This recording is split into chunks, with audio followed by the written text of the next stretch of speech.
Nos encontramos ahora en el Monte de las Bienaventuranzas.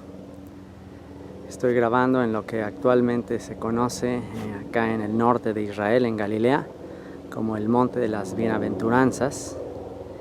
Y es en este terreno, en este monte, donde de acuerdo a la tradición Jesús de Nazaret, Yeshua,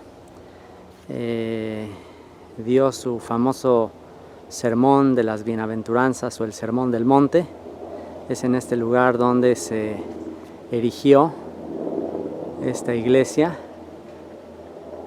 como testimonio de ese mensaje a sus discípulos, que está documentado en el Evangelio según Mateo, capítulo 5, 6 y 7. El mensaje y el sermón más importante de nuestro maestro, de Yeshua, a sus discípulos, que está descrito en el Evangelio de Mateo, que cuando vio a la multitud allá abajo, después de la multiplicación del pan y de los peces, después de ese milagro extraordinario en que las multitudes comenzaron a seguirle,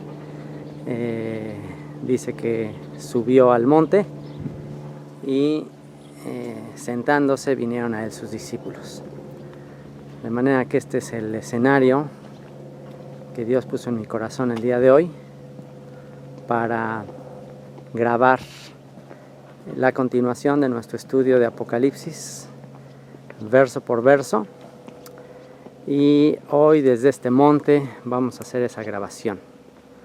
Así como en el monte Sinaí se llevó a cabo el primer pacto entre Dios y su pueblo Israel, pues en este monte el verbo que se hizo carne, la palabra que se haría carne, renovaría el pacto y establecería los principios del nuevo pacto, los principios del reino, los principios para sus discípulos, para todos aquellos que vengan de entre las naciones a ser parte del Israel restaurado, de las 12 tribus de Israel sembradas entre las naciones, entre el mar de las naciones. Ahí estamos viendo al fondo el mar de Galilea, y curiosamente el día de hoy hay mucha niebla, pero más bien es como una especie de nube.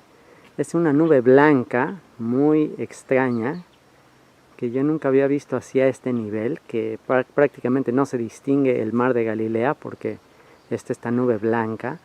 Tal pareciera que nuestro Padre en su misericordia nos va a conceder el día de hoy hablar al corazón de muchas ovejas perdidas de la casa de Israel, que han de escuchar este mensaje y han de establecer los principios para ser parte del reino y del nuevo pacto, del cual se habla en Apocalipsis capítulo 4 y capítulo 5, que son los que hoy vamos a estudiar. Que la presencia de aquel que en este mismo monte llamó a sus discípulos y les habló de las bienaventuranzas y de la verdadera dicha de la vida, que Él se manifieste a nosotros, que Él use mi boca y me permita inspirar y traer a muchos de vuelta a casa, primeramente en el Espíritu, y darnos esta esperanza del reino de David que ha de ser establecido. También este estudio, el día de hoy lo grabo, hoy es día 7 de diciembre, y este estudio lo grabo también como un homenaje a mi mami, que el día de hoy está ya con el Señor. El día de ayer, 6 de enero, 6 también curiosamente del mes 11 del mes de Shvat en el calendario hebreo, mi mamá partió para estar con el Señor. Mi Salvador respondió la oración que le hice y que junto con todos mis familiares en todo el mundo, de Amishab y mis hermanos y mis sobrinos y todos los que son parte de nuestra familia, estuvimos clamando para que Dios en su misericordia liberara a mi mami, que ya llevaba varias semanas en el hospital, sufriendo mucho porque este cuerpo que recibimos fuese restaurado y fuera renovado. Y el día de ayer Dios en su misericordia, o más bien hoy en la madrugada, yo me enteré y de esa manera tengo el honor, justo que hoy que me tocaba grabar este estudio, hoy tendré el honor de dedicarle este mensaje de Apocalipsis 4 y Apocalipsis 5 a la memoria de mi mamá, que me consagró para servir al Dios de Abraham, Isaac y Jacob. Me consagró para ser discípulo de Yeshua desde mi infancia. Pues hoy tengo el honor en este día, mientras mis hermanos y mientras en México es de noche y están esperando el amanecer y estarán esperando todos los trámites, todo lo que implica esta situación con mi mamá, pues yo también quiero enviarles este mensaje como un testimonio de gratitud a Dios por habernos escuchado y por haberle tenido por digna a mi mamá de estar en su presencia, a donde un día le alcanzaremos. Como dijo el rey David, ella no volverá a nosotros, pero nosotros iremos a ella. Desde el monte de las bienaventuranzas, para Mishab en los 4 ángulos de la tierra, Apocalipsis 4 y 5. Bueno, pues ahora sí vamos a continuar con nuestro estudio de Apocalipsis, capítulo 4 y capítulo 5. Dios mediante, en este estudio vamos a terminar estos 2 capítulos de Apocalipsis. Seguimos con nuestra serie de estudio de Apocalipsis verso por verso, desde la perspectiva de los profetas, desde la perspectiva en que se escribió por el apóstol Juan en la isla de Patmos. Y como grabé en la introducción, este estudio lo estoy haciendo justamente en el sitio tradicional del Monte de las Bienaventuranzas. Estoy aquí sentado justamente en el monte. En la parte de atrás es muy significativo. Aquí podrán ver, primero que nada, elegí este lugar porque aquí está un árbol de olivo. Estoy yo bajo la sombra de un árbol de olivo. Y bueno, pues el árbol de olivo tiene mucho que ver con la unción. De aquí se extraen las aceitunas, del cual se obtiene el aceite de olivo, el aceite de la unción, el aceite que se usaba para ungir a los reyes, a los sacerdotes, y en este caso al hijo de David, el sumo sacerdote de nuestra profesión, de nuestra fe, también el rey prometido de la dinastía de David, el hijo de David que ha de reinar sobre la casa de Israel y la casa de Judá, sobre las 12 tribus reunidas, reunificadas de la casa de Israel. Así que, bueno, pues qué mejor lugar que este monte, el monte de las bienaventuranzas, para grabar este comentario de los capítulos 4 y 5, cuyo tema es el establecimiento del pacto, la renovación definitiva del pacto, el cumplimiento de las palabras de Jeremías capítulo 31, de aquel día cuando la Torá, la instrucción de Dios, la palabra de Dios ha de ser sellada y grabada en nuestro corazón y en nuestra mente, y que ya no va a haber necesidad de enseñarnos unos a otros, porque todos le conoceremos desde el mayor hasta el menor.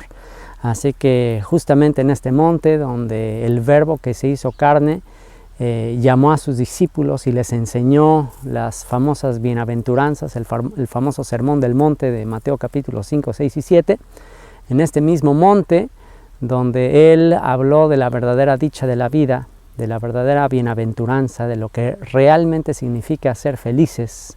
Y todo empieza con la primera que dice: bienaventurados los pobres en espíritu, dichosos los humildes, dichosos los que reconocen su bajeza, su bancarrota espiritual. Así empezó su sermón del monte.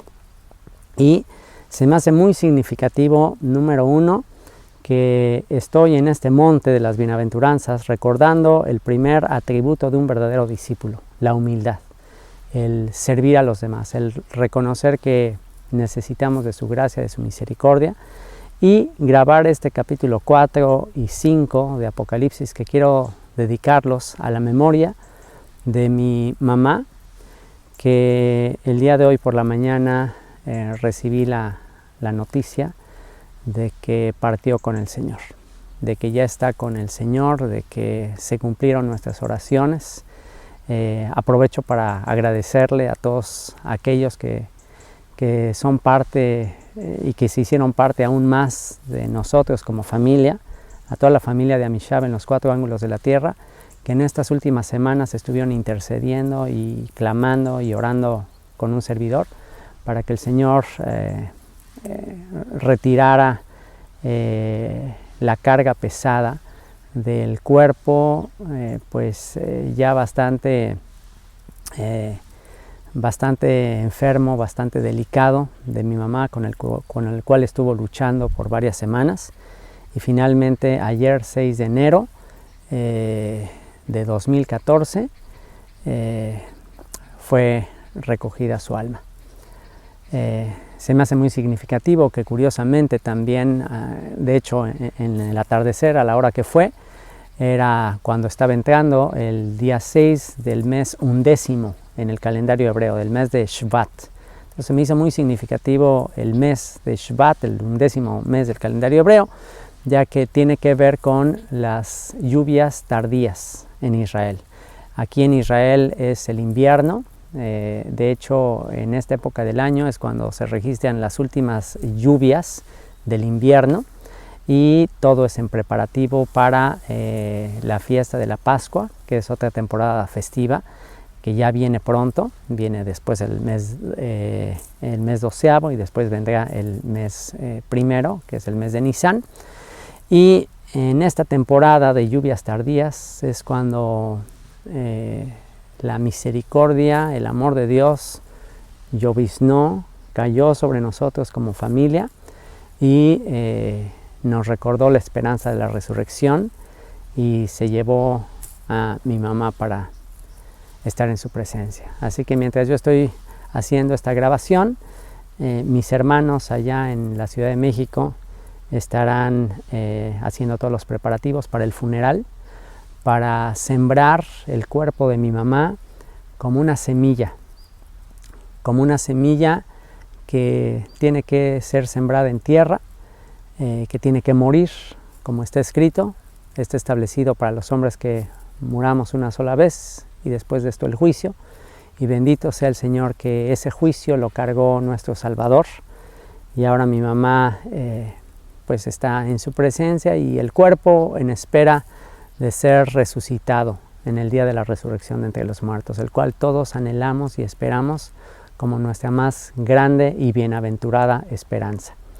Así que, pues, bendito sea el nombre de mi Padre Celestial, que en un día como hoy, que de cualquier manera era el día que yo tenía preparado para hacer esta grabación, justamente sucede esto para darme mucho más gratitud en la esperanza que tenemos de la resurrección de entre los muertos. Y es justamente, y eso es lo que se me hace increíble, que cada detalle de mi Padre Celestial ha sido en el momento justo.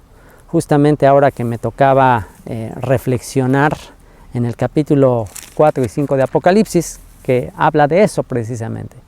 En los capítulos 2 y 3 de Apocalipsis estudiamos la etapa de la plenitud de los gentiles. Estudiamos la etapa de las 7 iglesias, la plenitud de las comunidades que han de recibir el mensaje, el llamado de nuestro Salvador. Y esos 2 capítulos nos muestran eso, nos muestran esa etapa de la congregación. Y wow, perdón que aquí es que estoy en un jardín, y bueno, son gajes del oficio que de repente hay ruidos aquí extraños. Están podando el pasto, pero bueno, pues espero no afecte mucho la grabación. Entonces, bueno, pues les decía que justo terminamos de estudiar esta etapa, justo terminamos de estudiar la etapa de la iglesia, y ahora nos toca estudiar qué es lo que pasa después de la iglesia, qué es lo que pasa después de la plenitud de los gentiles, cuando se termina el tiempo de los gentiles, cuando se termina el tiempo de la dispersión de Israel, cuando se termina el tiempo en que Israel, al estar entre las naciones, pues es es usado como una luz para llevar el mensaje del Dios de Abraham, Isaac y Jacob a las naciones, que es la etapa en la que vivimos actualmente. ¿Qué sucederá después de eso? ¿Qué sucederá después de la etapa de la iglesia? Después de la etapa de las iglesias que están en todas las naciones, después de eso, ¿qué va a suceder? Bueno, pues después de eso viene lo que está justamente en el capítulo 4 y 5. Y les digo que se me hace muy significativo porque es la experiencia que yo estoy viviendo en carne propia. Y estas son las palabras justo que yo necesitaba recordar en un día como hoy, que el cuerpo de mi mamá va a volver al polvo, porque está escrito: polvo eres y al polvo volverás. El cuerpo de mi mamá va a volver al polvo, el espíritu con Dios que lo dio. Y ¿qué seguirá después? ¿Qué seguirá después cuando todos experimentemos esto? ¿Qué será aquel día cuando el Señor traiga la redención final al mundo, a todas las naciones, a su pueblo Israel? ¿Qué sucederá ahí? Bueno, eso es justo lo que estudiaremos en los capítulos 4 y 5. Así que si ustedes me acompañan, vamos a los capítulos 4 y 5 y les voy a pedir que también me acompañen en una oración. Padre, te agradezco por esta oportunidad, gracias por tu misericordia, gracias por tenerme aquí en este lugar, el monte de las bienaventuranzas, este lugar donde tú renovaste ese pacto que diste en Sinaí, y a través de la palabra que se hizo carne nos instruiste una vez más acerca de lo que significa ser un discípulo, acerca de lo que significa ser herederos del reino, acerca de lo que significa ser dignos de entrar al reino que tú has de establecer cuando nuestro Señor Yeshua vuelva en las nubes con poder y gran gloria. Te ruego que estemos preparados para aquel día, Señor, y que sea esa esperanza bienaventurada la que sostiene nuestra existencia. Y nos muestre, Señor, que no hay nada más hermoso, no hay nada más precioso en este tiempo que tu misericordia, tu amor, tu poder. Bendito seas por ello, Señor. Te ruego que estas palabras consuelen a muchos que están pasando por situaciones similares. Muchos que ante la pérdida de un ser querido piensan que no hay esperanza, pero que estas palabras nos consuelen y nos libren de ser como aquellos que no tienen esperanza, Señor. Que nos muestren que la muerte solo es una mudanza, solo es la mudanza de nuestro cuerpo a convertirse y ser semejante al de aquel que venció el sepulcro y venció la muerte. ¿Dónde está, oh muerte, tu victoria? ¿Dónde está tu victoria? Sorbida es la muerte en victoria. Bendito seas por los méritos de Yeshua. Amén. Muy bien. Capítulo 4 de Apocalipsis dice así: después de esto miré, y he aquí una puerta abierta en el cielo. Y esto lo está diciendo el apóstol Juan, que como hemos venido estudiando estaba exiliado en la isla de Patmos. Y dice el apóstol Juan: después de esto miré, y he aquí una puerta abierta en el cielo. Y la primera voz que oí como de trompeta. Entonces, ¿se dan cuenta?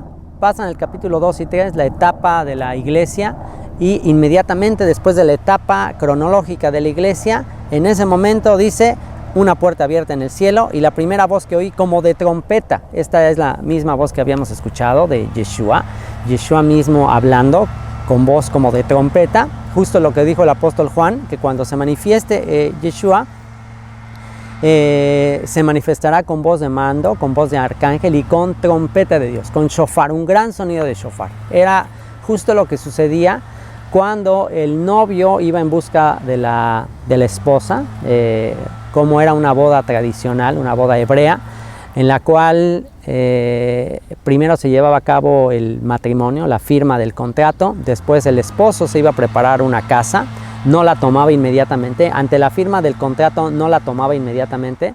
Primero iba a casa de su padre a preparar una morada para después venir. Aproximadamente un año después, ya que había terminado la morada, venía una vez más, tomaba a la esposa y ella tenía que estar preparada. Ella tenía que estarse preparando todo el tiempo porque el esposo iba a llegar en el momento menos esperado. Entonces ella tenía que estar lista, preparada, con sus lámparas llenas de aceite, todo listo, porque de repente se iba a escuchar un sonido, un cuerno de carnero, un shofar, se iba a escuchar y wow, era el momento de la ceremonia de boda.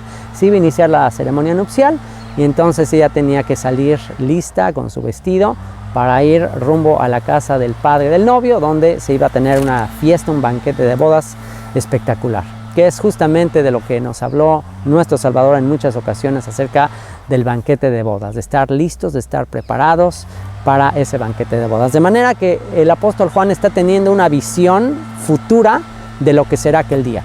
Al apóstol Juan se le concedió tener la visión de qué sucederá cuando el reino se va a establecer. ¿Qué sucederá cuando el rey David cumpla la promesa que se le dio de que su dinastía será eterna, de que un hijo suyo se sentará en su trono? Así que eso es justamente lo que vamos a ver en el capítulo 4 y 5. Vamos a ver los avances de la película. Vamos a ver y vamos a lograr imaginarnos cómo será aquel día cuando el hijo de David venga a reinar. Así que dice que oyó la primera voz que había oído, como de trompeta, hablando conmigo. Y le dijo, sube acá, y yo te mostraré las cosas que sucederán después de estas. ¿Qué son después de estas? Bueno, después de que acabe el periodo de la iglesia, después de que acabe el periodo de la plenitud de los gentiles, cuando haya cumplido mi propósito, mi plan, con las 12 tribus de Israel regadas en todo el mundo, que se mezclaron con los gentiles. Una vez que haya logrado mi propósito con esto, entonces ahora sí te voy a mostrar lo que va a suceder después de esto. Y al instante yo estaba en el Espíritu, y he aquí un trono establecido en el cielo, y en el trono uno sentado. Fíjense lo que ve ahí el apóstol Juan, un trono en el cielo, y en el trono uno sentado. Y el aspecto del que estaba sentado era semejante a piedra de jaspe y de cornalina. Esto más adelante, en el capítulo 21, se nos dice que el aspecto de esto era como de un diamante. Hagan de cuenta el trono de Dios visto como si fuera un diamante, así cristal, brillante, así algo indescriptible. Él trata de hacer lo mejor posible, pero pues qué difícil poner por escrito lo que el apóstol Juan vio. Qué difícil poner por escrito lo que él estaba viendo en el cielo. El apóstol Pablo dijo que cuando él fue llevado al tercer cielo, lo que él vio eran cosas indecibles, cosas que era imposible describir. Aquí el apóstol Juan está utilizando aspectos de la naturaleza, aspectos conocidos para él, para tratar de describir algo pues mucho más hermoso de lo que alguien pudiese describir con palabras. Y esto me alienta y me llena de expectativa, y me llena de esperanza, y me llena de gratitud, porque esto es justo lo que mi mamá está viendo en este momento. Este trono como de diamante, semejante a piedra de jaspe y de cornalina, y había alrededor del trono un arco iris, semejante en aspecto a la esmeralda. Imagínense, alrededor del trono este arco iris, el arco iris con los 7 colores, que nos representa también la plenitud, el número 7, la plenitud, y el arco iris ahí mostrándose que también nos recuerda el pacto que hizo Dios con toda la humanidad, ya no nada más con Israel, sino con toda la humanidad. ¿Cuál fue el pacto que Dios hizo con toda la humanidad a través de Noé? Después del diluvio, el Señor le mostró el arco iris y le dijo que esa era la señal del pacto, de que no iba a volver a destruir a la humanidad. Así que aquí se cumple el pacto de Dios. No destruía la humanidad. Pudo haber destruido a la humanidad. Eran dignos de ser destruidos. No tuvieron ningún tipo de mérito para que yo los salvara. Pero en mi misericordia les redimí. En mi misericordia los salvé. Y mi trono, el trono de Dios, está establecido sobre la misericordia. El trono de Dios está establecido sobre la compasión, sobre el amor. ¿Por qué? Porque si no estuviera establecido sobre la compasión y sobre la misericordia, pues simplemente la creación no podría subsistir. Todo lo que respira alaba y exalta la misericordia de Dios. ¿Por qué? Porque eso es Dios. Dios es amor, Dios es compasión, Dios es misericordia. Y eso es su trono, compasión, misericordia. Alrededor del trono un arco iris, semejante en aspecto a la esmeralda, y alrededor del trono había 24, ya le estoy aumentando. Alrededor del trono había 24 tronos, y vi sentados en los tronos a 24 ancianos, vestidos de ropas blancas, con coronas de oro en sus cabezas. 24 tronos, sentados 24 ancianos. Y hay diferentes interpretaciones acerca de qué significan estos 24 tronos, estos 24 ancianos. Algunos dicen que 12 de estos tronos representan a los apóstoles, a quienes Yeshua les prometió que reinarían con él y gobernarían a las 12 tribus de Israel, y que los otros 12 tronos pertenecen a 12 hombres escogidos, a 12 personajes importantes del Tanaj. Eso, de acuerdo a algunos comentarios cristianos, los 24 tronos representan a 12 personajes importantes, 12 profetas, 12 personas importantes del Antiguo Testamento y 12 del Nuevo Testamento. Eso es lo que dicen algunos comentaristas cristianos. Sin embargo, nosotros sabemos que no hay diferencia entre Antiguo Testamento y Nuevo Testamento. En realidad eso fue hecho por un teólogo cristiano, que en realidad todo este concepto del Antiguo Testamento y Nuevo Testamento no es un concepto, digamos, que tenga mucha base en las Escrituras en cuanto a que son dos pactos diferentes. En realidad es el mismo pacto, nada más que el nuevo pacto es el pacto antiguo renovado. Eso es lo que dice Jeremías 31. O sea, es el mismo pacto con diferentes depositarios, en el sentido de que los primeros depositarios del pacto tenían un corazón de piedra. Los que van a recibir el nuevo pacto son los que tendrán un corazón de carne, el cual Dios cambiará. Es decir, es el mismo pueblo de Israel a quien se le quita el corazón de piedra y se le pone un corazón de carne. Así que más que pensar en 12 del Antiguo Testamento y 12 del Nuevo, una posibilidad más que yo podría considerar es que la tierra simplemente es un reflejo de lo que pasa en los cielos. Todo es dual. En la Escritura todo es dual. Así como es varón y hembra, dualidad. Así como es los cielos y la tierra. Que el reino, y esa es nuestra oración, que su reino sea establecido en la tierra. Que se haga su voluntad. Su voluntad se hará en la tierra como en los cielos. Todo es dual. Hay una Jerusalén terrenal, hay una Jerusalén celestial.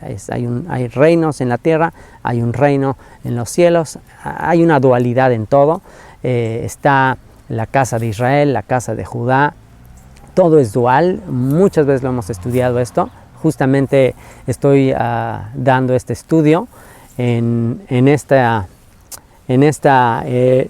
árbol que ven aquí, que es un árbol de olivo, que tiene ahí las dos ramas, los dos troncos que representan a las dos casas de Israel. Así que una vez más esta dualidad que podría estar aquí reflejada en el 24, los 12 que han de reinar sobre las 12 tribus de Israel, que tienen su parte o tienen su contraparte en los cielos. Es decir, en los cielos existe un gobierno y ese gobierno se refleja en la tierra. Esa podría ser una posibilidad, que simplemente el 24 representa esta dualidad, la dualidad de las 12 tribus de Israel, que son gobernadas desde 12 tronos en los cielos. Esa es una posibilidad. Otra posibilidad es que por cuanto está por establecerse el trono de David, y yo me inclino un poquito más por por cuanto se está por establecer el trono de David va a ser un trono y un reino y una dinastía de alabanza y de gratitud a Dios. David se encargó de que en su proyecto del templo, que después su hijo Salomón construiría, en su proyecto él dividió a los levitas en 24 turnos.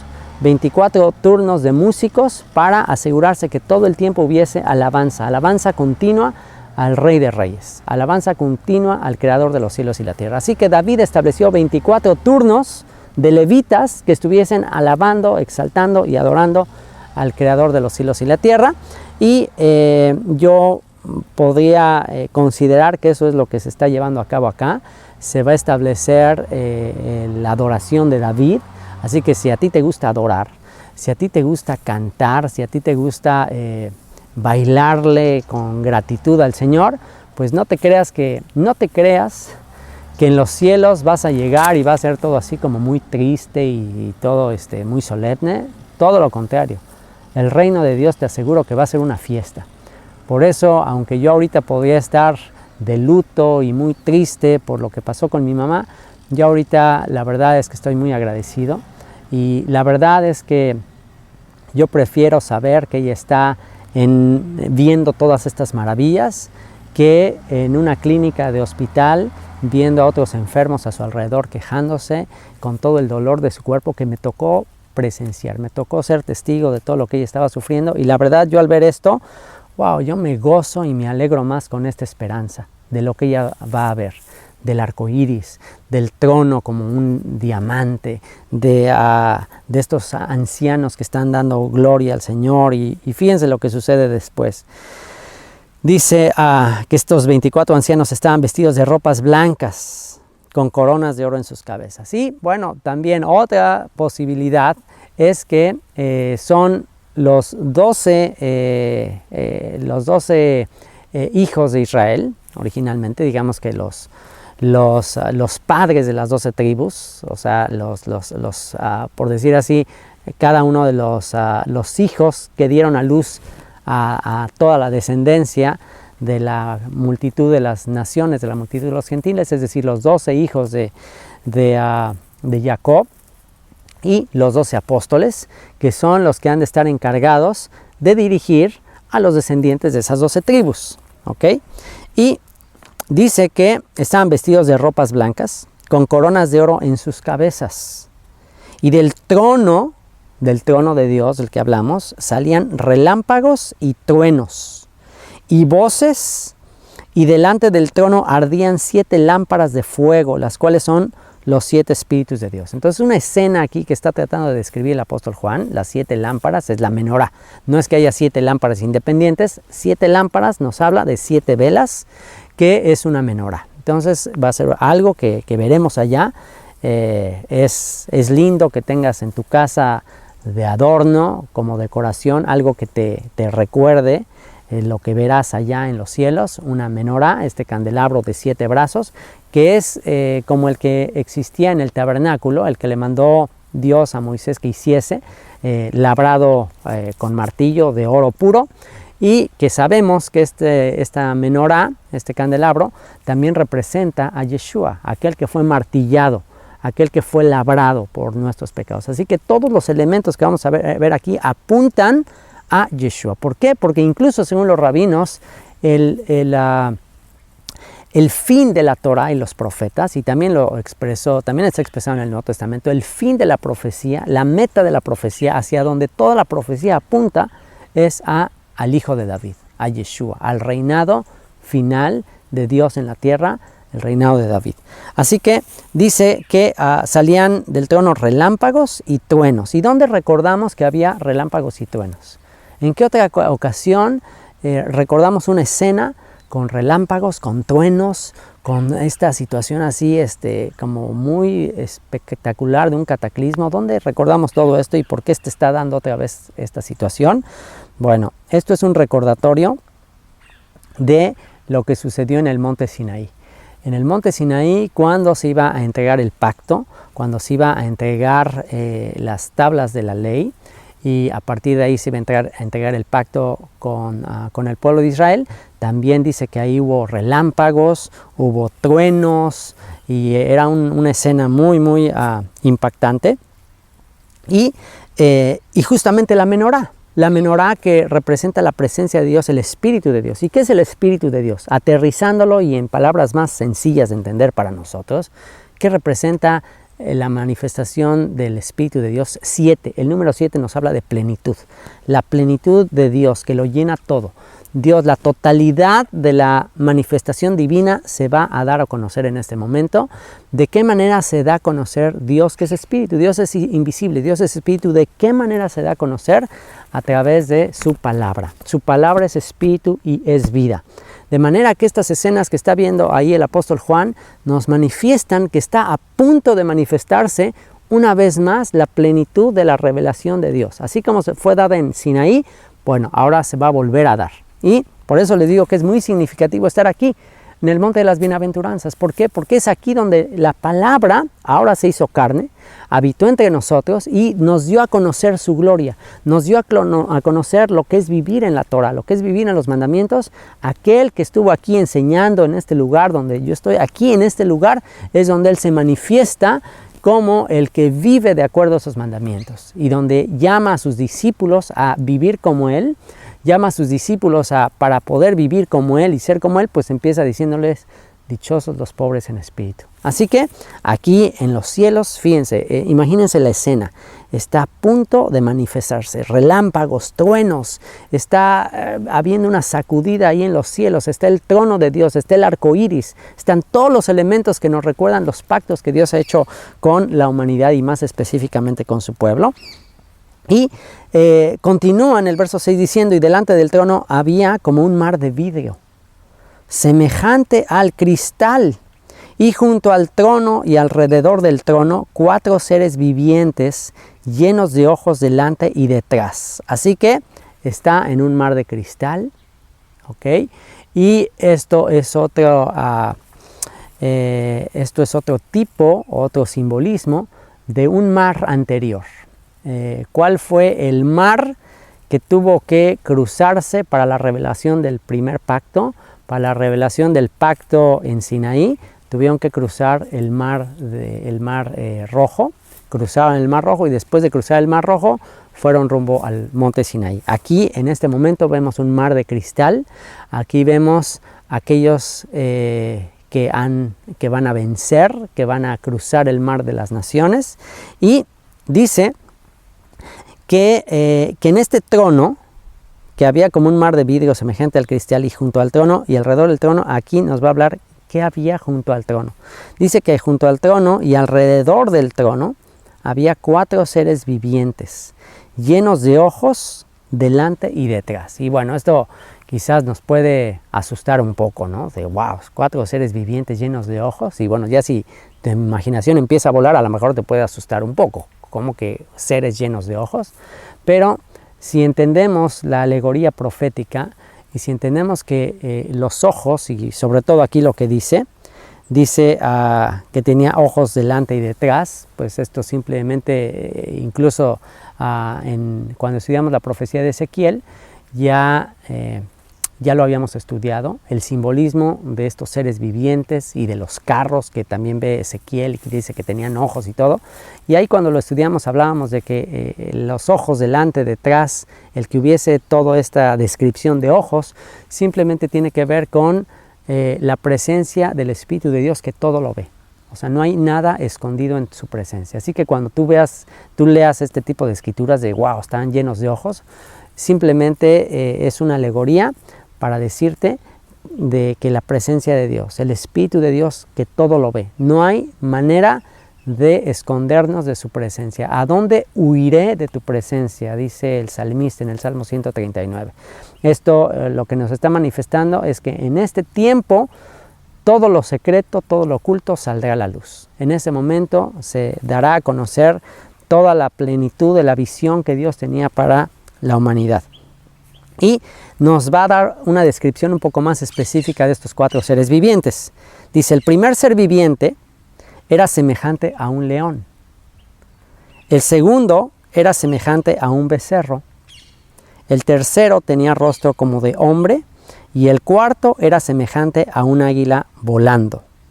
Así que aquí se mencionan estas descripciones de estos 4 seres vivientes que también ya habíamos estudiado previamente y que una vez más todo lo que estamos viendo aquí, todas las escenas que estamos viendo son una manifestación y un reflejo de la identidad de los atributos, de las virtudes del Hijo de David, de Yeshua, de sus aspectos, de sus diferentes aspectos de personalidad, tal como lo describieron los 4 evangelios, los 4 evangelistas, Mateo, Marcos, Lucas y Juan, que describen diferentes aspectos acerca de la figura del Mesías.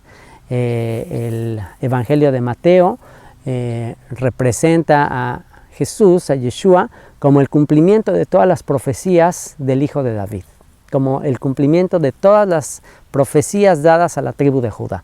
De manera que el Evangelio de Juan representa a Yeshua como el león de la tribu de Judá, tal como lo describe aquí en el apóstol Juan en uno de los seres vivientes que tenía semejanza como de león. ¿Okay? Así que uno de los aspectos de Yeshua es como un león. Y curiosamente a la ciudad de Jerusalén también se le llama Ariel. ¿Por qué se le llama Ariel? Porque el nombre Ariel simplemente significa león en hebreo, y lo que eso tiene que ver con Jerusalén y más específicamente con el monte del templo y el altar de los sacrificios, es que en el altar de los sacrificios se ponían todas estas ofrendas, se ponían estos animales, la carne de los animales. El altar de los sacrificios era como una especie de asador, como un asador de carne, donde se ponía y había fuego ahí, se ponía ahí, era un altar ahí de bronce, se ponía ahí la ofrenda, la carne del animal, y esto estaba encendido en fuego y se quemaba toda la carne que ponían ahí, hagan de cuenta como estar asando carne. Entonces, al subir el humo de la ofrenda, pues eso representaba a Dios que estaba recibiendo esa ofrenda, y se le puso a ese altar, a ese lugar se le puso también Ariel. ¿Por qué? Porque es como si fuera un león. Se le representa a Dios como si fuera un león que consume a su presa. ¿Okay? De manera que cuando se le llevaba un sacrificio, y esto es algo que me compartió y se me hizo muy hermoso, me lo compartió a este sacerdote judío que conocí en Jerusalén, me compartió esto y wow, me impactó muchísimo, de que eso era todo el simbolismo poético, alegórico del altar de los sacrificios, es representar a Dios como un león que nos guarda, que nos cuida, al cual tú le llevas una ofrenda, y esa ofrenda, ese animal que tú le llevas, en realidad te representa a ti. Es como si tú te le estuvieras ofreciendo a él como una ofrenda, tú te le estás ofreciendo y viene él como si fuera un león y consume la ofrenda. ¿Okay? Él está ahí como al acecho, está esperando cuando le das la ofrenda y la consume.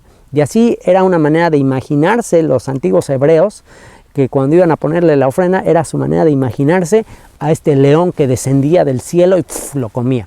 Esto se me hizo muy impactante porque nos muestra que ya desde la antigüedad a Dios se le representaba como a un león.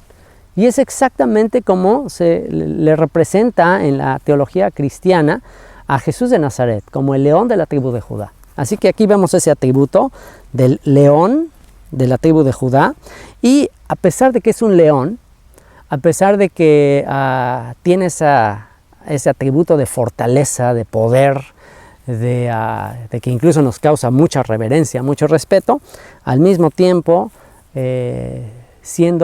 teniendo toda la potestad y toda la fortaleza, a pesar de eso, se hizo siervo hasta la muerte, se hizo débil por nosotros, tomó nuestra debilidad, tomó todas nuestras limitaciones, y así como un becerro, que es también un animal muy fuerte, pero que va rumbo a servir y que toma el yugo y que sirve y que labra la tierra, pues de la misma manera Yeshua, en toda su fortaleza y su potestad, se hizo humilde y se hizo como un siervo y tomó el yugo como un becerro, que es otra de las descripciones de otro de los seres vivientes, semejante a un becerro. Y esa es exactamente la manera como lo describe Marcos. El evangelista Marcos describe los milagros, todas las acciones de Yeshua, las describe como esa, como el siervo sufriente, como aquel que viene no para ser servido, sino para servir y poner su vida en rescate por muchos. El Evangelio de Marcos es un evangelio que nos narra prácticamente todos los milagros, hace mucho énfasis en los milagros y en todas las cosas que Yeshua hizo para servir a otros. Después, el siguiente ser viviente que se menciona es el de el que tiene rostro como de hombre. Y esto es justamente el atributo que más manifiesta el Evangelio de Lucas. El Evangelio de Lucas presenta a Yeshua como el Hijo del Hombre. Menciona continuamente el término el Hijo del Hombre, tal como lo dijo el profeta Daniel, el Hijo del Hombre. Aquel que se hizo semejante a nosotros, y en el Evangelio de Lucas es donde más podemos conocer a Yeshua en su aspecto humano, en su aspecto como hombre, en sus sentimientos, en su manera de actuar, de sentir. Es donde se manifiesta y se hace mucho énfasis en cómo él reaccionaba ante diferentes circunstancias. Es donde él expresa que llora, que ríe, que se goza, que llora con los que lloran, que se ríe con los que ríen. Así que esa es la manera en que se describe en el Evangelio de Juan, y es uno justamente de los distintivos de uno de estos seres vivientes, rostro como de hombre. Y por último, el cuarto ser viviente, semejante a un águila volando. Y esto nos habla de realeza, nos habla de aquel que venció la muerte, nos habla de aquel que se remonta a las alturas, nos habla de aquel que llegó hasta lo que fue exaltado hasta lo sumo, y a quien se le dio un nombre que es sobre todo nombre. Nos habla del Hijo de Dios, de ese atributo más que un simple hombre que no es como yo, del Hijo de Dios que recibió potestad y fue llamado Hijo de Dios. Él es el que manifiesta y que se representa con esta águila, con el águila volando a grandes alturas, y es justo como lo representa el apóstol Juan en el cuarto evangelio, el Evangelio de Juan, que nos manifiesta este atributo y esta personalidad del Mesías. Así que aquí en el trono estamos viendo a estos cuatro seres vivientes manifestando y reflejando los cuatro atributos del Mesías, hijo de David, que también está representado en los cuatro evangelios. Y dice en el verso 8 que los cuatro seres vivientes tenían cada uno 6 alas, y alrededor y por dentro estaban llenos de ojos. Una vez más, llenos de ojos, que todo lo ven, no hay nada que se esconda a su presencia. Y dice que cada uno tenía 6 alas. El número 6 tiene que ver con el número de hombre, tiene que ver con lo que representa en su totalidad a aquel a quien representan. Una vez más, estos cuatro seres vivientes representan al Hijo del Hombre, así que esas 6 alas representan ese simbolismo de ser el Hijo del Hombre. Y dice que que no cesaban día y noche de decir Kadosh, Kadosh, Kadosh. Santo, Santo, Santo es el Señor Dios Todopoderoso, el que era, el que es y el que ha de venir. Y precisamente aquí se nos dice por qué decían Santo, Santo, Santo.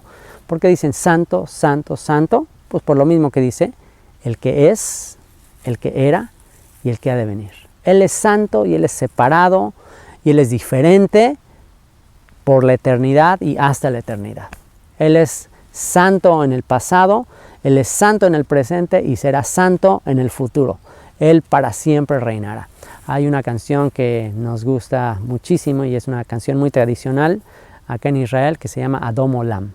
Es el rey del mundo, rey del universo, que siempre que reinó, y dice que cuando todo haya terminado, cuando esta creación pase, cuando todo termine, Él para siempre reinará. Es una canción que expresa que Él reinó, Él reina y Él reinará. Por eso es Kadosh, Kadosh, Kadosh, Adonai Tsebaot. Tú eres el que has reinado, tú reinas y tú eres el único digno de reinar por los siglos de los siglos. Y es hermoso que al final no nada más dice y reinará, es hermoso que al final dice y ha de venir. Aquel que reinó, que reina y que ha de reinar, alégrate con esto, ha de venir, ha de venir. Un día volverá y ese es nuestro clamor. Vuelve aquí, Señor, vuelve a esta tu tierra, vuelve aquí a instruirnos, vuelve a esta montaña donde tú llamaste a tus discípulos y donde tú te sentaste, aquí en este monte, aquí te sentaste a llamar a tus discípulos y les llamaste a ser dichosos, a ser pobres en espíritu, a ser limpios de corazón, a ser pacificadores. Vuelve, vuelve, Señor, te anhelamos, te anhelamos. Bendita esperanza que nos has dado a través de este libro que has de venir. Bendito seas, Yeshua. Wow. Y siempre que aquellos seres vivientes dan gloria y honra y acción de gracias al que está sentado en el trono, al que vive por los siglos de los siglos, los 24 ancianos se postran delante del que está sentado en el trono y adoran al que vive por los siglos de los siglos y echan sus coronas delante del trono diciendo: Señor, digno eres de recibir la gloria y la honra y el poder, porque tú creaste todas las cosas y por tu voluntad existen y fueron creadas. Y wow, esto me impresiona porque aquí están los 24 ancianos que, sea como sea de las interpretaciones que ya hemos dicho, en realidad los 24 ancianos representan a la humanidad entera y más específicamente al pueblo de Israel, que fueron emblanquecidos con ropas blancas y por eso ellos están agradecidos, están ahí postrados, están diciéndole: digno eres, Señor, de recibir. Y al mismo tiempo estos 4 seres vivientes también se postran, que son los que representan a Yeshua. Así que en este momento toda la adoración, todo está siendo elevado a el Creador de los cielos y la tierra, al Eterno, al Anciano de días que mencionó el profeta Daniel. Aquí está en el trono él sentado. ¿Ok? Ahora, aún el Hijo le está rindiendo exaltación, representado a través de estos 4 seres vivientes, le está rindiendo exaltación y adoración. Entonces aquí está habiendo una dualidad también. Por un lado está el Hijo, quien en el capítulo 5 veremos que recibe adoración, pero el mismo Hijo le está llevando esta adoración a su Padre, que es el que hizo todas las cosas. Y ahora sí, en el capítulo 5 vamos a ver al que está sentado en el trono, vamos a ver lo que dice: y vi en la mano derecha del que estaba sentado en el trono un libro escrito por dentro y por fuera. ¿Quién es el que está sentado en el trono? El Padre celestial, el Eterno, el Dios de Abraham y el Dios de Isaac y Dios de Jacob. Él está sentado en el trono y dice que tenía en la mano derecha un libro escrito por dentro y por fuera. ¿Qué será este libro escrito por dentro y por fuera? ¿Cómo podemos saber? Bueno, 2 aspectos importantes que quisiera notar en este versículo. Dice que tenía el rollo en la mano derecha, tenía este libro, un libro. ¿Cómo eran los libros en aquella época? Tenemos que recordar que en aquella época los libros pues no eran así como este. Era un rollo, un pergamino, así enrollado, pero dice que estaba escrito por dentro y por fuera. ¿Ok? Y hay una descripción parecida a este rollo en Ezequiel. En el libro de Ezequiel también se menciona un rollo, de hecho se menciona un rollo que vuela. Y esto de por dentro y por fuera, algunos comentaristas, algunos rabinos dicen que el concepto de que esté escrito por dentro y por fuera es un recordatorio de las tablas de la ley, porque de acuerdo a la tradición judía, las tablas de la ley, de acuerdo a la tradición que les comento, eran tablas como translúcidas, es decir, como que se veían por delante y por detrás, de manera que este rollo que ve Ezequiel es como un recordatorio de las tablas del pacto, es un recordatorio, una manera de recordar el pacto que se hizo con el pueblo de Israel. Y dice que de manera que al ver este libro escrito por dentro y por fuera es un recordatorio a ese pacto, es un recordatorio de las instrucciones, de las leyes que Dios le dio a Moisés para todo su pueblo Israel y de ahí para toda la humanidad. Y dice que lo tenía en la mano derecha. ¿Qué representa la mano derecha en el pensamiento hebreo? La mano derecha representa Gesed. Gesed es misericordia, compasión, gracia. Lo tenía en la mano derecha. Sus leyes, sus instrucciones son la expresión de su gracia. El que Dios nos haya hablado, el que Dios nos haya dado su palabra, es una expresión de su amor. De tal manera Dios nos amó que nos dio esa expresión, que se comunicó con nosotros, que nos habló, que nos dejó este mensaje escrito. Y este mensaje escrito de tal manera nos amó que se hizo carne. Estas escrituras se hicieron carne en su Hijo Yeshua. De manera que pongan mucha atención a lo que va a suceder en este capítulo 5. Está el Creador de los cielos y la tierra, con su mano derecha sosteniendo este libro, que es su palabra, su eterna palabra, la tiene en la mano derecha, llena de gracia, de misericordia, por dentro y por fuera, un recordatorio de lo que fue dado en Sinaí.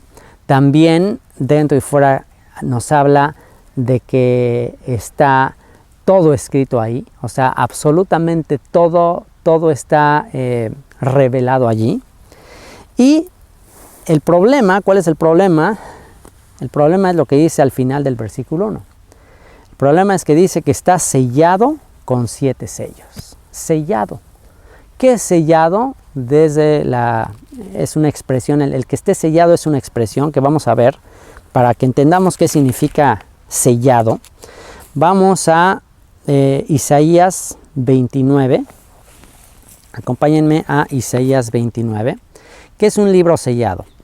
Un libro sellado en la antigüedad, pues se tomaban estos pergaminos y se les ponía un sello. El sello eran lo que a veces, más bien la manera en que los reyes firmaban en aquella época, es tomaban su anillo, luego lo ponían en como un poco de cera y ponían esa cera en un rollo, de manera que la cera sellaba el libro y no se podía destapar, no se podía abrir. Ellos lo sellaban con un propósito, con el sello real, y nadie podía abrir esas escrituras, salvo con la autorización del rey. De manera que estamos viendo ese rollo sellado. O sea, el Padre tiene sellado ese rollo. Y vamos a ver por qué se selló. ¿Por qué, si las escrituras son un regalo de Dios para la humanidad, para su pueblo Israel, por qué se sellaron? ¿Por qué se cerraron? Vamos a ver lo que dice Isaías 29. Comenzando en el verso 1 dice: ¡ay de Ariel!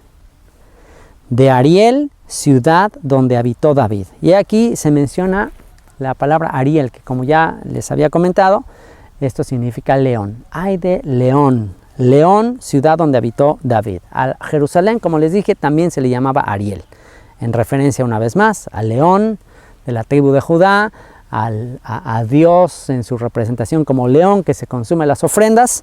Bueno, aquí el profeta Isaías dice: ¡ay de Ariel!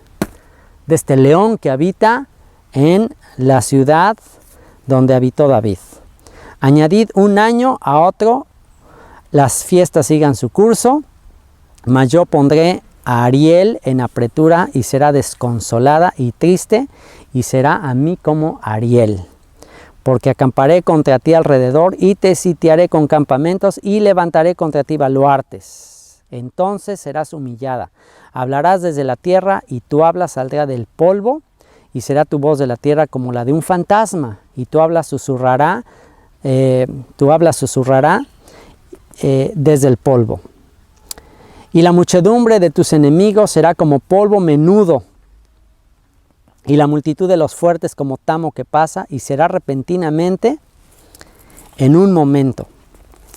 Por el Señor de los ejércitos serás visitada con truenos, con terremotos y con gran ruido, con torbellino y tempestad y llama de fuego consumidor. Esto es muy importante para lo que acabamos de estudiar ahí en Apocalipsis. ¿Se acuerdan que vimos que ahí en el trono, que mientras está sucediendo esta escena, oímos truenos, relámpagos, todo eso? Bueno, es exactamente lo que está pasando aquí en la profecía de Isaías capítulo 29, versículo 6. Es exactamente lo que está sucediendo. Dice: truenos, terremotos, gran ruido, torbellino y tempestad, llama de fuego consumidor. ¿Ok? Entonces, ¿qué está anunciando el capítulo 29 de Isaías? Está anunciando el juicio sobre la ciudad de Jerusalén. Está anunciando que la ciudad de Jerusalén va a ser destruida, que iba a ser juzgada por los babilonios y, bueno, posteriormente sería también destruida por los romanos. En fin, la ciudad de Jerusalén iba a ser destruida una y otra vez. Así que Isaías está manifestando el juicio, la destrucción de Jerusalén. Vamos a ver que la contraparte de esta profecía está en Apocalipsis capítulo 5. Dice, y será como sueño de visión nocturna la multitud de todas las naciones que pelean contra Ariel. Wow, dice, multitud de naciones van a pelear contra Ariel. Eso es lo que sucedió. Los babilonios, los romanos, es una multitud de naciones que se juntaron para destruirla, y pues en los últimos tiempos, según Zacarías, todas las naciones se juntarán en contra de Jerusalén. Así que dice que van a pelear contra Ariel, y le sucederá como el que tiene hambre y sueña y le parece que come, pero cuando despierta su estómago está vacío, o como el que tiene sed y sueña y le parece que bebe, pero cuando despierta se halla cansado y sediento. Así será la multitud de todas las naciones que pelearán contra el monte de Sión. Wow, imagínense esto. Deteneos y maravillaos, ofuscaos y cegaos, embriagaos y no de vino, tambalead y no de sidra, porque el Señor derramó sobre vosotros espíritu de sueño y cerró los ojos de vuestros profetas y puso velo sobre las cabezas de vuestros videntes. Y os será toda visión como palabras del libro sellado, el cual si dieren al que sabe leer y le dijeren, lee ahora esto, él dirá, no puedo porque está sellado. Y si se diere el libro al que no sabe leer diciéndole, lee ahora esto, él dirá, no sé leer. ¿Se dan cuenta? Lo que está diciendo es un juicio para la ciudad de Jerusalén, para sus habitantes. ¿Por qué? Porque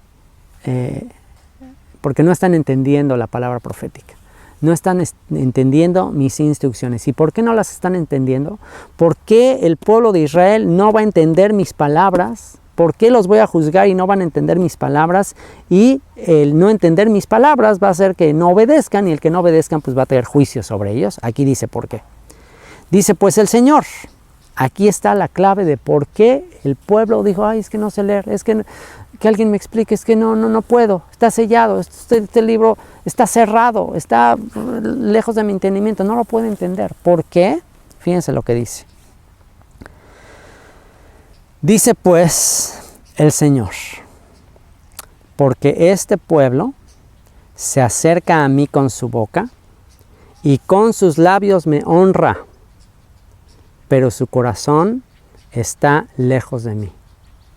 Y su temor de mí no es más que un mandamiento de hombres que les ha sido enseñado. Por tanto, he aquí que nuevamente excitaré yo la admiración de este pueblo con un prodigio grande y espantoso, porque perecerá la sabiduría de sus sabios y se desvanecerá la inteligencia de sus entendidos. Este es el juicio decretado por Dios a través del profeta Isaías a su pueblo Israel. ¿Por qué? Porque dice, este pueblo se acerca a mí con sus labios, pero su corazón está lejos de mí. Y toda su obediencia, todo lo que ellos hacen, según ellos, para agradarme, es un conjunto de tradiciones, de doctrinas de hombres. Exactamente lo que repitió Yeshua. Este pueblo de labios me honra. Bien profetizó de vosotros Isaías, dijo Yeshua. Este pueblo de labios me honra, mas su corazón está lejos de mí. Pues en vano me honran, enseñando como mandamientos doctrinas de hombres. Esa es la razón por la que vino el juicio a Jerusalén y a Israel. Esa es la razón. ¿Por qué? Porque el pueblo, en vez de buscar a Dios, en vez de buscar la ayuda de Dios, en vez de escudriñar su palabra, empezó a seguir lo que decía la religión. Empezó a seguir lo que decían sus líderes religiosos. Y en vez de ellos verificar, y no quiero decir que no sea bueno consultar lo que dicen otros acerca de la Escritura, es bueno consultar comentarios, por supuesto, yo también lo hago, yo todo el tiempo leo comentarios, pero a fin de cuentas, mi responsabilidad principal es yo investigar el contexto histórico, yo investigar lo que dice en el lenguaje original, yo investigar qué significa cada palabra, y tengo que comparar si lo que estoy yo leyendo en la palabra, yo estoy pidiéndole a Yeshua que en su misericordia Él me muestre, y que yo estoy verificando con muchos elementos históricos, yo tengo que verificar si eso concuerda con lo que dice la principal religión. Y las diferentes religiones o las diferentes interpretaciones. Les digo una cosa, yo no estaría aquí en este monte, no estaría aquí en el monte de las bienaventuranzas, no estaría aquí en Galilea, si no fuera porque le pedí a Él que Él me guiara, que Él me instruyera. Si no fuera porque llegó un punto en que me di cuenta que las interpretaciones de los hombres y de la religión se contradecían unas a otras. Unos decían una cosa, otros decían otra cosa, hasta que llegó el momento en que le dije: Yeshua, tú dijiste que a nadie llame maestro sino a ti. Tú dijiste que solamente tú eres mi maestro, que tú eres mi rabí. Señor, ya me cansé de tanta confusión. Cada quien dice cosas diferentes. Tú enséñame, tú instrúyeme, tú sé mi pastor, tú dirígeme, tú sé mi mediador. Te ruego. Y a partir de ahí comenzó la etapa más grandiosa y maravillosa de mi vida, en la cual Él me ha mostrado que Él es fiel y que realmente se cumple lo que dijo. Yo soy su maestro, uno es su maestro, el Mashiach, el Mesías. Y lo único que me basta en la vida es ser su discípulo. Él mismo lo dijo: bástele al discípulo ser como su maestro. De eso se trata toda la vida. Bástele al discípulo ser como su maestro. Él dijo que María había hecho la parte que vale la pena en la vida. Mientras Marta estaba tratando de servirle a Él y a sus discípulos, Yeshua dijo: una sola cosa importa. ¿Qué era lo único que importa? Lo que hizo María: sentarse a los pies de Él y escucharle. Así que tenemos la palabra, tenemos aquí al maestro de maestros, al hijo de David, al rey de reyes, al señor de señores, aquel de quien se dijo que ante Él se doblaría toda rodilla y toda lengua confesaría. Tenemos a Él para que nos dirija. Así que el juicio para Israel y las naciones que siguen doctrinas y mandamientos de hombres y lo que alguien me dijo, y yo no lo verifiqué, pero me lo dijo fulanito de tal, y el juicio de eso es, pues, que el libro está sellado, que no entiendes de qué se trata. ¿Y cómo podemos entenderlo? ¿Cómo podemos entenderlo? Bueno, pues vamos a volver a Apocalipsis y vean de qué manera tan hermosa va a cerrar lo que sucede en el capítulo 5. Volviendo ahí a Apocalipsis capítulo 5, vean de qué manera tan hermosa va a cerrar este capítulo. Dice que en el verso 2 dice: vi a un ángel fuerte que pregonaba a gran voz: ¿quién es digno de abrir el libro y desatar sus sellos? ¿Quién nos puede revelar lo que está escrito en el libro? ¿Y qué es este libro? Bueno, en el libro de Isaías se nos dice que el libro sellado es la palabra profética, todas las visiones y las palabras de los profetas. ¿Y los profetas de qué hablan? Los profetas simplemente comentan y exponen lo que le fue revelado originalmente a Moisés. De manera que el rollo o este libro que se menciona aquí en el capítulo 5 es el rollo de la Torá, es el Pentateuco, es la ley de Moisés. La ley de Moisés, los 5 libros, Génesis, Éxodo, Levítico, Números y Deuteronomio, la Torá, la instrucción de Dios, ahí es donde está revelado todo lo que ha de suceder, todo lo que ha sido, todo lo que es y todo lo que será. Si solamente tuviéramos ese libro, de ahí podríamos extraer todo lo necesario para saber el plan de Dios para toda la humanidad. Pero Dios en su misericordia nos dio profetas, nos dio hombres, quienes se encargaron a lo largo de la historia de interpretar esas escrituras, de recibir revelación directa de Dios, y tenemos también sus escritos, y esos son lo que son los escritos de los profetas. Tenemos los escritos de David, los salmos. David fue un estudioso de la ley de Moisés, y para poderlo comprobar, leamos el salmo más largo que escribió David. El salmo más largo que escribió David es el Salmo 119. ¿Y qué es el Salmo 119? El Salmo 119 es una poesía extraordinaria de exaltación de la ley de Moisés, donde se la pasa diciendo: tu ley es mi delicia, tu ley es una lámpara, tu ley es como la miel que destila del panal, dichoso el que guarda tu ley, para siempre será tu ley, la suma de la verdad es tu palabra, en fin, o sea, es un salmo lleno de exaltación de la palabra de Dios. ¿Con qué guardará el joven su camino? Con guardar tu palabra. En mi corazón he guardado tus dichos para no pecar contra mí. De manera que si tú quieres saber qué es lo que pensaba David de la ley de Moisés, pues estudia el Salmo 119.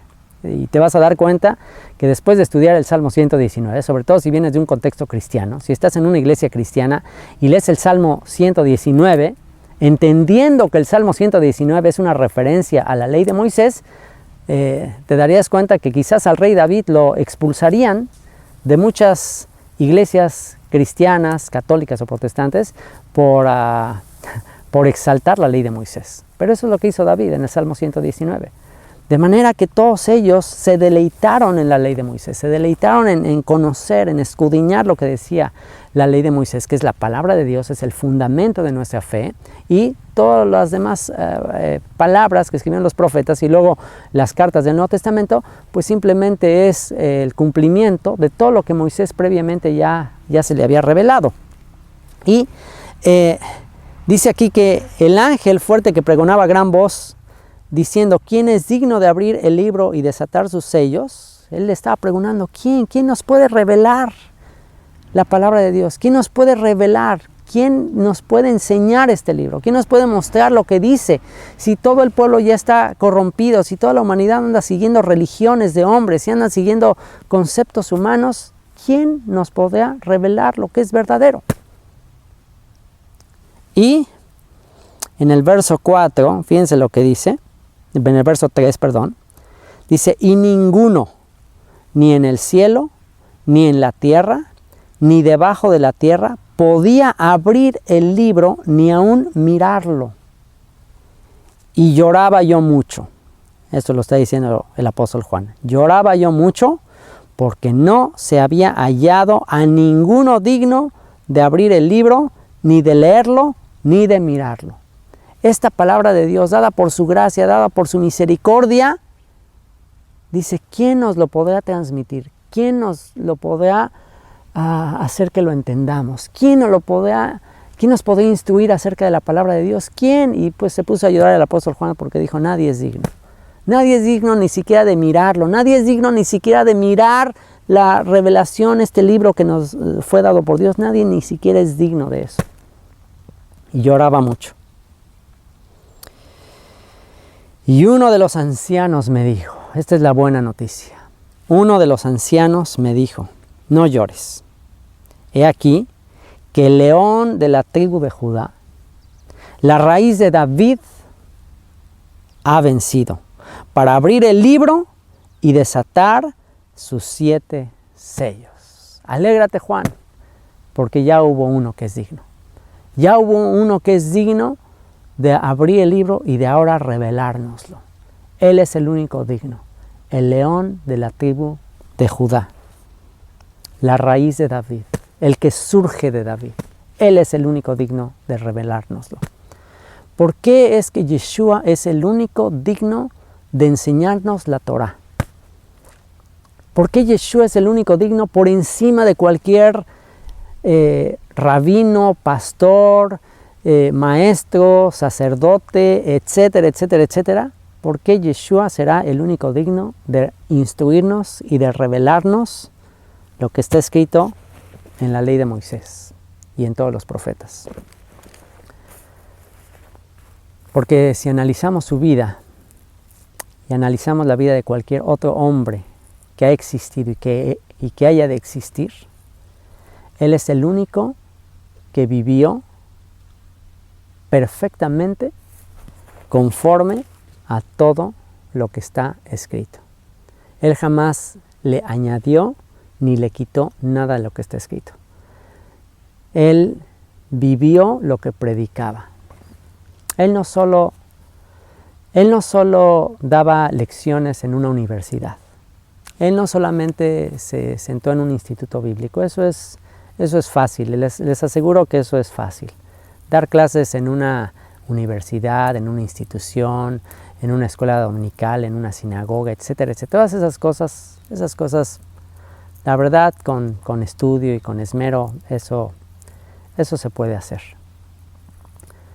pero vivir sus enseñanzas, practicar sus enseñanzas, seguir su ejemplo, vivir para servir, vivir para amar, ser obediente hasta la muerte y muerte de cruz, y no responder a las ofensas y guardar silencio y ser llevado como un cordero y no abrir su boca y no responder maldición por maldición, sino solo bendecir y solo servir y solo amar y callar de amor.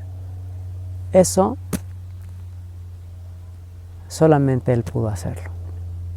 Por eso es que la historia está dividida en antes y después de Él. Por eso es que su nombre ha sido llevado a todas las naciones.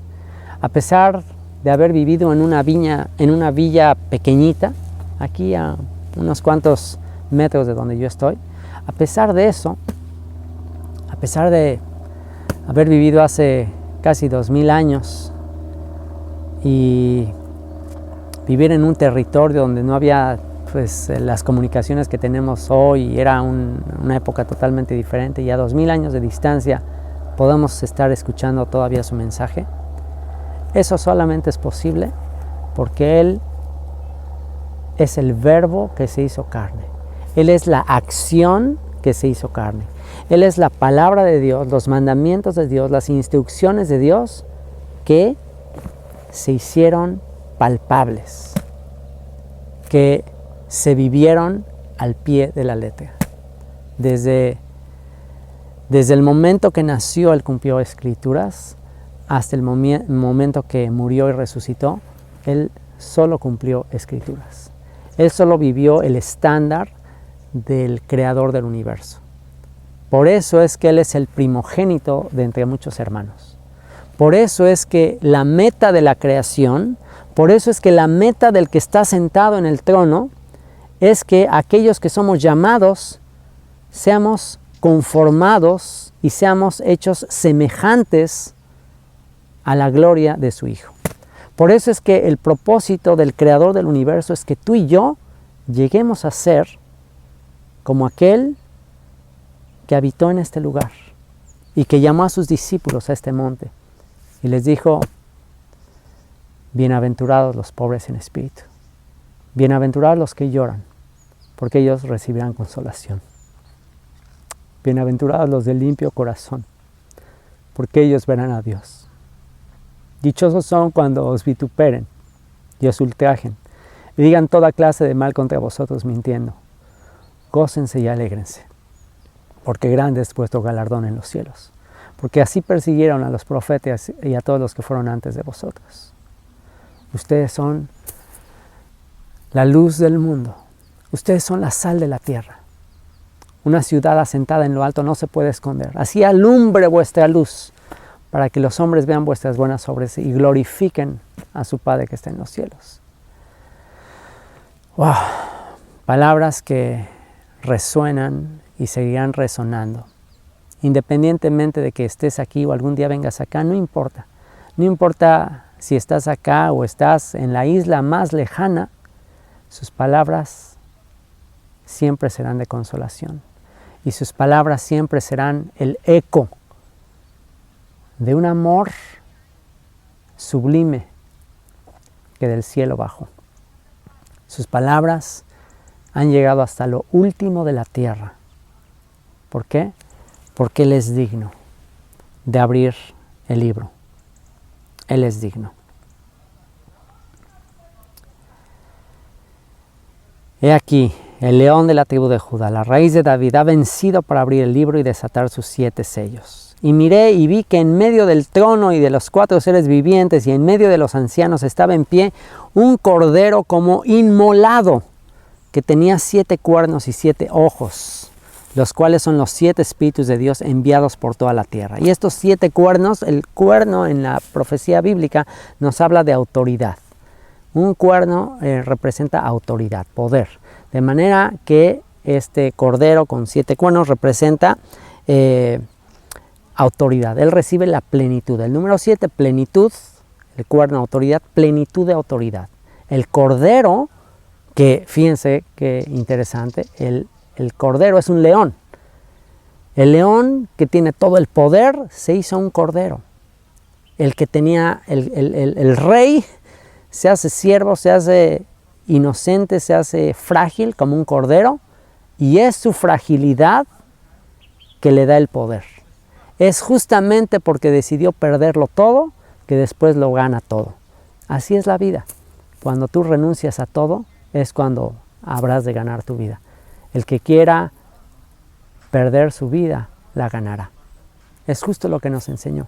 El que esté dispuesto a dar su vida por muchos, ese ganará su vida.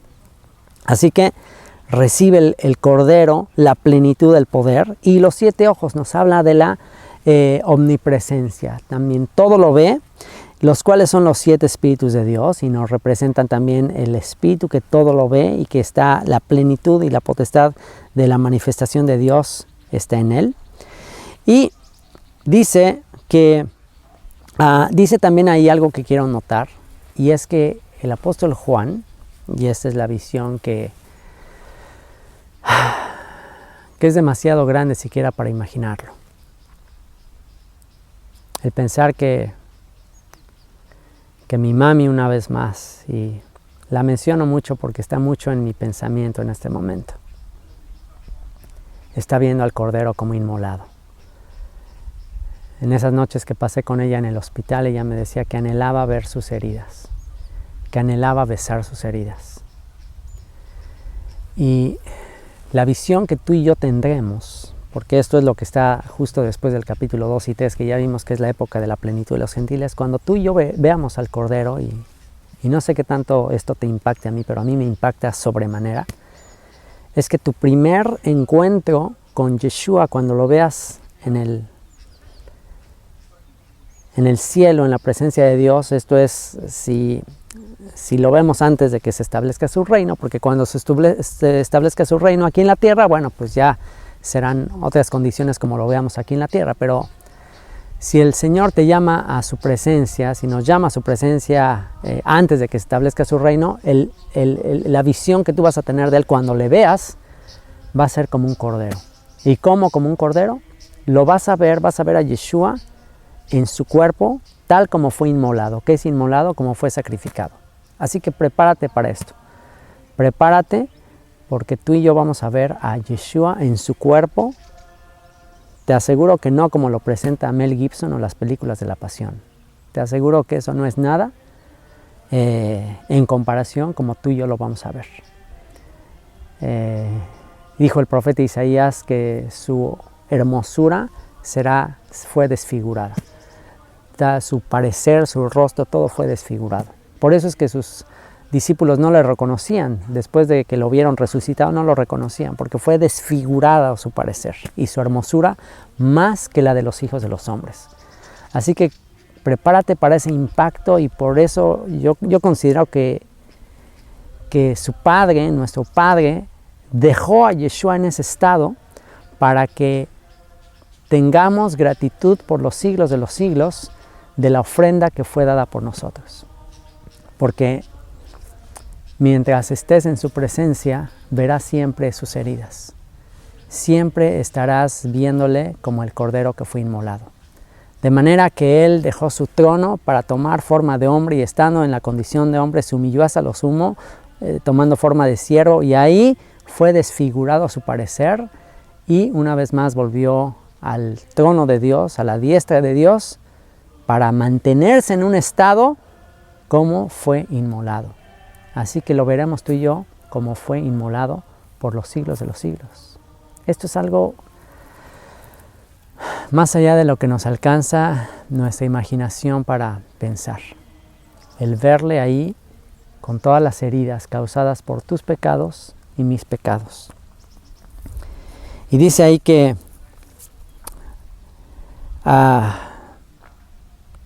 vino, verso 7, y vino y tomó el libro de la mano derecha del que estaba sentado en el trono. Y cuando hubo tomado el libro, los 4 seres vivientes y los 24 ancianos se postraron delante del Cordero. Todos tenían arpas y copas llenas de oro, de incienso, de oro llenas de incienso, que son las oraciones de los santos. y cantaban un nuevo cántico diciendo: digno eres de tomar el libro y de abrir sus sellos, porque tú fuiste inmolado y con tu sangre nos has redimido para Dios de todo linaje y lengua y pueblo y nación, y nos has hecho para nuestro Dios reyes y sacerdotes, y reinaremos sobre la tierra. Y wow, este es un cántico hermosísimo. Digno eres, Señor. ¿Y qué se está llevando a cabo en este momento? Es el momento de que se cumpla la promesa de que Israel será un reino de reyes y sacerdotes. Estamos justo en el momento que se va a cumplir, Jeremías 31, el nuevo pacto. El nuevo pacto escrito en el corazón y en la mente. Cómo Él logró escribir sus leyes, sus instrucciones en nuestra mente y en nuestro corazón. ¿Qué es lo que nos sedujo? ¿Qué es lo que nos cautivó para vivir de acuerdo a sus instrucciones? ¿De qué manera Él conquistó nuestro corazón para vivir para Él? ¿Cómo fue que cambió mi corazón de piedra, que no quería saber nada de Él, en un corazón que ahora le ama y que vino a vivir a este lugar solo porque quiero estar cerca de donde Él estuvo y quiero respirar el aire que respiró? ¿Por qué? ¿Por qué cautivó un corazón de piedra como el mío, que se burlaba, que blasfemaba de Él, que contaba chistes de este cordero que fue inmolado, burlándose de Él? ¿Qué es lo que cambió ese corazón tan perverso de piedra que yo tenía en ser su más humilde y más bajo y más indigno discípulo y seguidor? ¿Qué fue? El que fue inmolado y el que con su sangre me redimió de un pueblo idólatra, de una nación llena de religiosidad, de doctrinas, de hombres para los cuales este libro estaba sellado. Para mí, como para millones de personas, este era un libro sellado. Pero el Cordero que fue inmolado me redimió con su sangre y ahora me ha dado la promesa de que he de ser para su Padre parte de un reino de reyes y sacerdotes, y reinaré con Él por los siglos de los siglos. ¿Qué más le puedo pedir? No pararé de exaltarle allí por los siglos de los siglos, junto a una multitud que son todos ustedes, que al igual que yo, venimos de una nación que no es nación, como dice la Escritura. Venimos de naciones que no son naciones. ¿Para qué? Para ser injertadas a su pueblo Israel. Para ser parte de este reino de reyes y sacerdotes, que es justo lo que se le dice a Israel en el capítulo 19 de Éxodo. Antes de recibir el pacto de la Torá, se le dice al pueblo de Israel que sería un reino de reyes y sacerdotes y gente santa, que sería el pueblo escogido. Y aquí en el capítulo 5 estamos viendo cumplida esa promesa.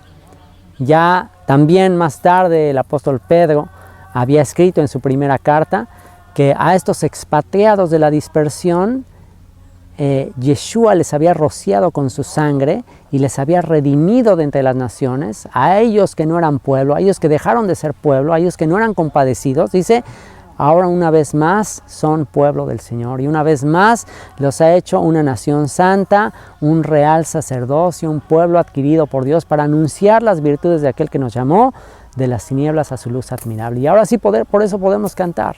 Podemos cantar ahora sí de todo corazón. Somos pueblo adquirido por Dios, nación santa, real sacerdocio, linaje escogido por Dios para anunciar las virtudes de aquel que nos llamó de las tinieblas a su luz admirable. Ahora sí le podemos cantar. ¿Por qué? Porque ahora sí entendemos que lo que se está estableciendo aquí en el capítulo 5 de Apocalipsis no es una iglesia, no es una denominación. Es la dinastía de David, el tabernáculo caído de David, que recibió misericordia, que recibió compasión y que recibió la sangre rociada de un cordero para traerle de entre las naciones de vuelta y hacerle digno de poseer esta tierra. ¿Qué es lo que está escrito? Los mansos heredarán la tierra, dichosos los pobres en espíritu, una vez más en este lugar. Así como en el monte Sinaí se estableció el nuevo pacto, o se establecen los principios del nuevo pacto y se asegura que un día la nación de Israel en el monte, que estaba ahí en el monte Sinaí, sería una nación de rey y sacerdote. Ahora en este monte en el monte de las bienaventuranzas, yo le quiero hablar una vez más. Aquellos que descienden de Israel, aquellos que por la sangre del Cordero son simiente de Abraham, como dijo el apóstol Pablo en su carta a los Gálatas: si vosotros sois de Cristo, si tú eres de Cristo, si tú le perteneces al Mesías, si le has entregado tu vida al Mesías, yo te digo que ciertamente eres linaje de Abraham y heredero de la promesa. Si tú has recibido el rocío de la sangre de Yeshua, entonces para ti es este pacto que se está estableciendo en Apocalipsis 5. Para ti es el libro que ya no estará sellado. Para ti son estas escrituras que ahora el maestro de maestros te puede explicar.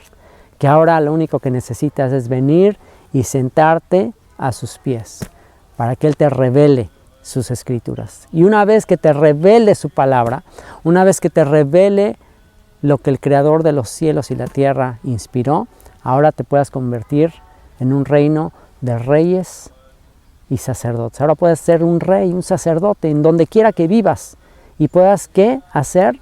Anunciar las virtudes de aquel que te llamó de las tinieblas a su luz admirable. Y miré y oí la voz de muchos ángeles alrededor del trono y de los seres vivientes y de los ancianos, y su número era de millones de millones, millones de millones, incontables. Así será también la descendencia que ha de venir de los 4 ángulos de la tierra. Amishab, así ha de ser Amishab. Millones de millones, como las estrellas en multitud. El que anuncia la justicia a la multitud, como las estrellas a perpetua eternidad, según las palabras de Daniel capítulo 12, versículo 3. Que decían a gran voz: el Cordero que fue inmolado es digno de tomar el poder, las riquezas, la sabiduría, la fortaleza, la honra, la gloria y la alabanza, y a todo lo creado que está en el cielo y sobre la tierra y debajo de la tierra y en el mar, y a todas las cosas que en ellos hay. Oí decir: al que está sentado en el trono y al Cordero sea la alabanza, la honra, la gloria y el poder por los siglos de los siglos. Los 4 seres vivientes decían amén, y los 24 ancianos se postraron sobre sus rostros y adoraron al que vive por los siglos de los siglos. Y aquí se responde una pregunta que a veces ha sido controversial, pero aquí es contundente. Y si el apóstol Juan lo hizo, y si el apóstol Juan, el discípulo amado, recibió esta revelación, pues les aseguro que esto es mucho más puro que todo lo que podamos recibir siglos más tarde. Y es que el Cordero es digno de recibir toda gloria y toda alabanza. Y estoy aquí, en este monte, como testigo y como representante de los millones de millones que están en los 4 ángulos de la tierra, para darle gloria, para darle honra, para darle alabanza a aquel que fue inmolado, a aquel que es digno. Si tú te has preguntado si se puede alabar a Yeshua, si se puede adorar al Hijo de Dios, pues este capítulo lo deja plenamente contestado. Y quiero cerrar este capítulo haciendo exactamente esto, rindiéndole honra, alabanza, adoración a aquel que es digno, aquel que con su sangre me redimió de entre todas las naciones, de un pueblo que no era pueblo, para ser parte de su amado pueblo Israel, y que me dio esperanza de vida y de resurrección de entre los muertos, y que me reveló este libro que por siglos ha estado sellado y que ahora en estos últimos tiempos está siendo abierto por su misericordia. Bendito seas, Yeshua. Estoy aquí sentado en el mismo lugar donde tú te sentaste a enseñar a tus discípulos, diciéndote: me basta con ser como tú. Yeshua, tú eres mi ejemplo, tú eres mi maestro, tú eres mi rabí, tú eres todo para mí. Quiero estar a tus pies, quiero ser como tú. A ti te doy honra y alabanza y adoración, porque con tu sangre me rescataste y me hiciste para nuestro Dios, parte de un reino de reyes y sacerdotes, y reinaré por los siglos de los siglos. Y porque abriste tu palabra, y porque tu palabra ha quedado grabada en mi corazón y en mi mente. Bendito seas, Yeshua, porque me mostraste tus heridas, y me mostraste que esas heridas y esa sangre fue derramada a mi favor. Y no nada más me favoreció a mí, sino favoreció a mis seres queridos, a mi descendencia y a tantos amigos entrañables alrededor del mundo, y muchos de los cuales ni siquiera conozco, pero tú conoces y tú les amas. Y tú me llamaste con tu misericordia para anunciarles estas buenas noticias de vida eterna. Bendito seas, Padre, porque el día de hoy, que podría ser un día de luto, un día de cenizas, hoy es un día de gozo y de alegría.